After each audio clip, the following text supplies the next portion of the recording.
this fight very hard. But it's how I prepare for every fight. Every fight is 110%. There's no other way to do it. I do it like that every time. My strengths as a fighter, speed. I have speed. I'm a fast guy for my weight class. Speed kills. We're going to see a lot of it tonight.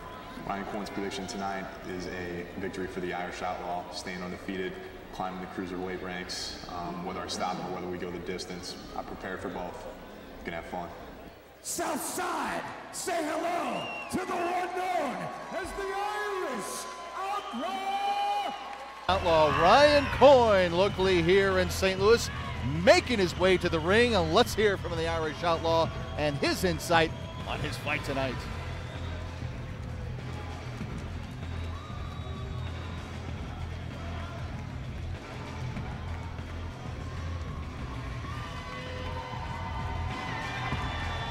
All right, Steve Munisteri, Ryan Coyne undefeated, trying to stay so undefeated if he can come up with a victory here tonight against Larry Jarrett. Your quick thoughts on Ryan Coyne? Just very important when you're an undefeated fighter to stay undefeated. And when you're undefeated, you usually have a very high confidence level. But you can't overlook the guy on the other side and get overconfident. It's a very good experience because generally you're fighting other fighters of a pretty good caliber. But it also gives you the experience of dealing with bigger than normal fights, because when you're on television it puts a little extra pressure. So that's somebody has shown that he can handle the pressure of the crowd, the pressure of television. Only 4 of the victories for the Irish Outlaw coming via the knockout. He has a world ranking of 82 and a United States ranking of 19. Jarrett, an interesting story, as we mentioned, not only from Lafayette, Tennessee, actually grew up in Germany and kind of learned his prowess there in Germany before he came to the round and comes away with a victory to go to 12-0 heading into this matchup here tonight. Yeah, I think winning begets winning as well. All right, this cruiserweight matchup is a scheduled 6 rounds, and the bout is sponsored by Mr. Scott Belowski and Mrs. Susie Belowski of Clarkson Jewelers. Great matchup set up here by Rumble Time Promotions as we get ready for round number 1. And you notice Coyne is a southpaw, so that creates its own problems. But Jarrett looks, he's in the southpaw stance. And we'll see if he tries to get that rust off the old bones here in round number 1 against the Irish Outlaw, Ryan Coyne. Well, and Coyne just came in and threw a nice left hook to the body, a few seconds earlier. And had a pretty good pop on it, but it didn't seem to bother Jarrett. Now Ryan, as we mentioned, from the St. Louis metropolitan area, but actually went to Vegas for the last 3 weeks to get himself prepared for this fight. That's where he handled all of his training with him and his crew out in Sin City, if you will. Yeah, and he's trying to establish himself here. He's coming out as he... That I've gotten to know here over the years through Steve Smith and Blake Fisher and the whole crew at Rumble Time Promotions. Ryan Coyne by far is probably one of the most focused fighters I've ever seen, whether it's training for a fight or actually getting ready for a fight here tonight. Caught him right before we started the fight here a couple hours ago, and he was very focused in this matchup against Jarrett. Well, you can see intensity in his eyes and also intensity in his punches. The downside of that is that sometimes makes you a little tight. He, makes you a little rigid. You actually get more power if you can be relaxed and have a little more fluidity. This is shaping up to be kind of an interesting matchup. I get the impression Jarrett doesn't have the power of Coyne.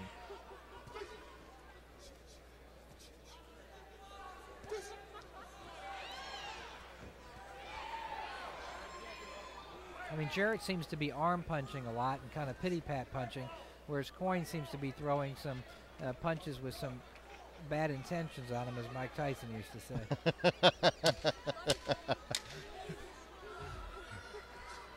Winding down this opening round between Jarrett and Coyne in this cruiserweight matchup.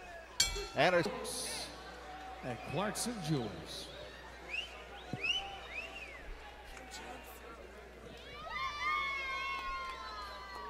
Thank you, Sarah, so much. And we'd like to thank our own Cam Jansen. St. Louis Blues in the house tonight. Cam, we love you. Cam comes to so many of these events. We love to support our St. Louis Blues.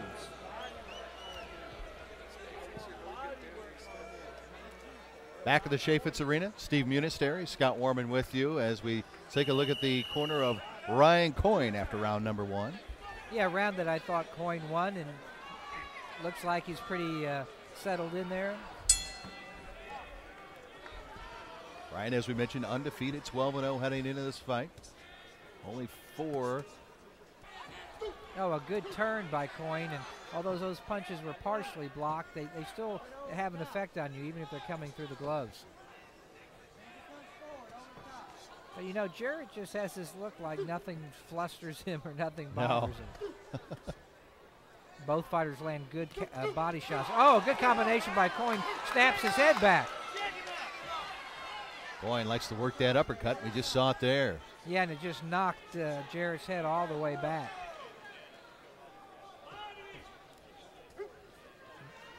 Nice jab to the body by Coyne. Work on that body some.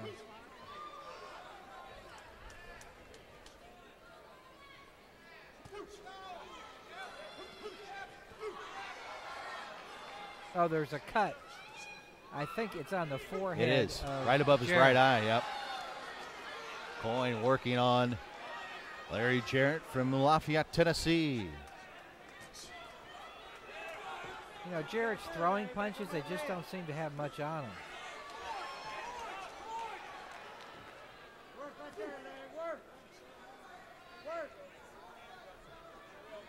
Looks like Coyne slowed down a little bit. Oh, but as I say that, a good left hook. Victim of his young boxing career. Yeah, he's throwing some nice combinations, throwing some downstairs, some upstairs. You know, and what I like about him, Scott, is he doesn't throw one punch. It's always 2, sometimes 3.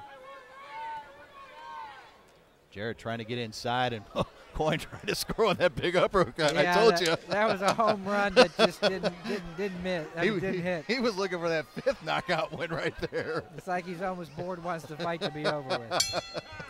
Round number 3 is coming up next. Sarah back to the ring. Big gate. Yeah, she's talking to him. Thought you're talking to him.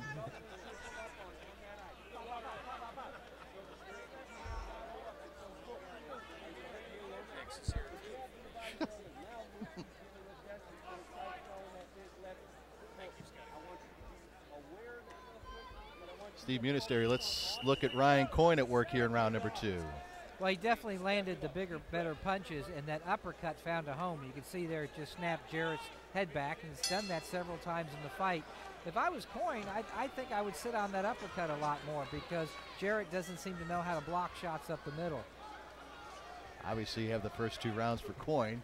I do, by a wide margin, and here Coyne comes out and he's landed 4 or 5 good body shots, came back with an uppercut, now goes upstairs, another uppercut. But oh, good shot by Jarrett.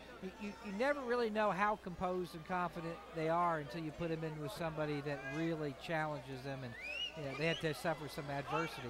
But for where he is in his career, you know, he's doing what he needs to do. You know, at the end of the day, it's about winning, and he doesn't have any zeros, and if he keeps that up, he's going to have a future. Round number 3 of a scheduled 6-round cruiserweight fight here between Coyne and Jarrett. Ryan Coyne, the Irish outlaw from right here in South St. Louis, fighting in front of his hometown fans once again, and we're seeing a lot of blood coming. Effective Coyne. So when he throws 3 or 4 punches, they don't do much to Coyne, and then Coyne counters him. Coyne's punches really do damage on Jarrett. You can just look at the faces of these 2 fighters, Scott, and you could just tell from what their faces look like who's winning the fight. Yeah, there's no doubt about it. There's a huge advantage as the blood is really coming out of the nose of Larry Jarrett. Also above his left eyebrow, and a big uppercut scored there by Ryan Coyne here in round number 3. Well, as I said earlier, I just don't know why he doesn't throw more of those uppercuts, because every one he's thrown has landed, and they just snap the head back of Jarrett. I mean, give Jarrett credit, though. I mean, those are some tough shots, and, you know, he's hanging in there. Turn back, give Jarrett some credit. He's working off that ropes there. St. Louis, make some noise. Yeah, I mean, this guy's a fighter in his heart, but he's losing the fight, he's losing the round, and he's losing this war of attrition. Coming off those ropes, though, that was probably the biggest flurry we've seen from Jarrett almost all night long. I think he had to do it out of necessity because he was getting really hurt and he had to do something. All right, we'll see what happens.